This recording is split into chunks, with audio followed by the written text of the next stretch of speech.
Congresswoman Shontel Brown recently won Ohio's 11th District congressional seat for the United States Congress. That seat was vacated by former Representative and now Secretary of Housing and Urban Development Marcia Fudge earlier this year. Now, having been in office for just a little over 2 weeks, the Congresswoman has already voted on the crucial infrastructure bill. Congresswoman Shontel Brown joins us now. Congresswoman, you hit the ground running in D.C. How did it feel to you to have one of your first votes be the bill that the Biden administration is hanging its hat on? It was a fantastic feeling. And first of all, thanks for having me back. It is an honor and a privilege to be here.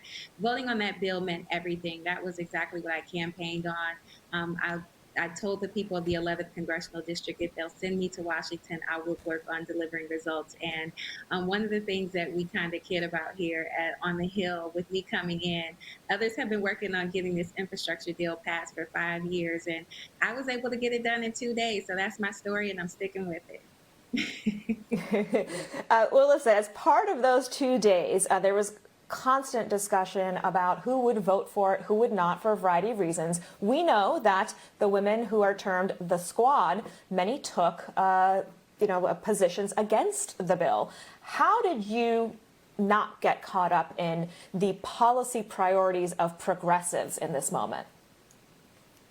Well, you know what? Again, my focus has always been on the issues and not the labels. And I've had an opportunity to connect with several of the members and find them to be folks that I see myself being able to work with. But my focus has been delivering results for the people of the 11th Congressional District. And I've been blessed with the opportunity to have worked with other members of Congress before arriving here who kept me apprised of the negotiations and some of the terms and what was in the package. And I just thought it would help the people in the 11th Congressional District to vote for a package that would deliver generational investments in infrastructure. I mean, we're talking about billions of dollars to deal with some crumbling roadways and bridges that desperately need help, expanding broadband internet service. If that was the only thing in the package, I would have been proud to have gotten that across the finish line, because what we learned as a result of this pandemic is that access to high-speed broadband internet is such a critical pathway to opportunity. And so this infrastructure package not only delivers results for people that are in need of those services, but so much more. And those investments to reverse and upgrade our waterways, to eliminate lead pipes, that's another thing that I'm extremely proud of that this package included. Having led an initiative in my previous legislative capacity to declare racism as a public health crisis based on the infant mortality rates that Black women experience due to lead pipes makes me very excited. So getting the job done and delivering results was the highest priority. And so I think the people of the 11th Congressional District of Ohio will be very proud of the work that I'm doing. And now we're in the midst of voting on the second phase of that package, which I think will probably get even more support. But when you talk about the infrastructure package, that's a lot of money that's coming out from the federal government, and we don't have a great track record as a country of getting that money from the federal government into the hands of Black businesses or even Black homeowners. So how do you work to make sure that people in your community who need this money most are going to be able to get it? I appreciate that question so very much. And that's another reason why I'm very excited to have come in at a time that couldn't be more perfect for me. Having led the initiative to declare racism as a public health crisis in my previous position, it was important that this legislation looked at things through a lens of equity, equality, and inclusion. And I see that.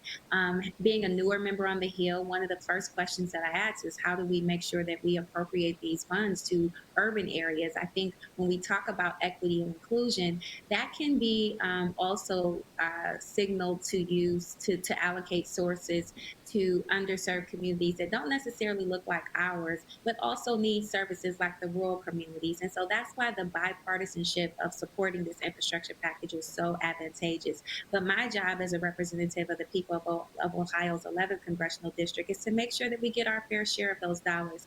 So I've already put some people in place that are working with me. My colleague and Marcy Captor have already decided to discuss a to set up a roundtable or task force, if you will, to ensure that the communities that need these resources the most will get them.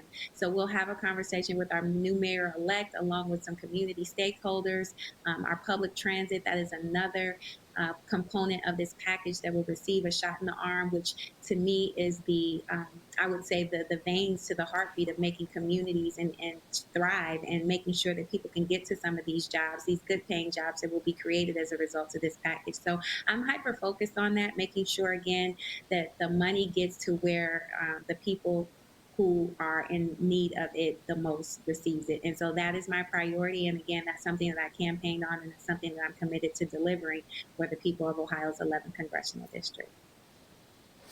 And Congresswoman, you mentioned Congresswoman Marcy Kaptur of Ohio. She is now going to be facing a challenge because her district has been gerrymandered beyond recognition. And we saw one of the other votes that you had to participate in was the effective expulsion of a member of Congress from his committees because he was launching misogynistic and violent attacks. How do you actually work in a bipartisan manner when there is a party in Congress that would effectively like to eliminate, if not your right to vote, then your seat entirely? Well, you know what I've learned is that there's a few that are like that, but there are a lot more folks that are actually um, willing to at least have dialogue. And one of the questions that I've been asked frequently since being here is the ability, how we will work in a bipartisan way. And what I understand, that this job is not going to be easy. It is going to be hard. And so it's going to require having long, hard conversations sometimes with folks that don't have our shared and lived experiences. And that's how we get to a place of compromise. So I don't expect that to happen overnight, but some groundwork has already been laid. I'm proud to say that since coming in to my new position, I've been well received, not only by my fellow Democrats, but from some folks across the aisle. I came in with a representative from the 15th Congressional District in Ohio, who greeted me warmly, stopped by my office, and also received some support from our current delegation, or at least some well wishes. And so I'm going to build on that to make sure that we deliver for the people of Ohio. The thing that's been happening is that it seems like many of the Republicans on the other side of the aisle, are comfortable with voting no, but taking the dough. It's up to us as Democrats to make sure that we are making our message abundantly clear, that we are the ones that are delivering the results for the people. And so we have some work to do to get that message across, and I'm hoping to count on networks like yours to be able to push that narrative, to make sure folks understand it's the Democrats that are delivering. But in the interim, I'm not going to eliminate any opportunity to work with anyone who has shared values and wants to deliver for the people in our state. So again, a challenge, but I don't know if you saw my primary. I don't back down from challenges, and I hope to be able to rise to the occasion to deliver results for people who are trusting me to do that, especially those in Ohio's 11th Congressional District. Congresswoman Shontel Brown, thank you for joining us tonight.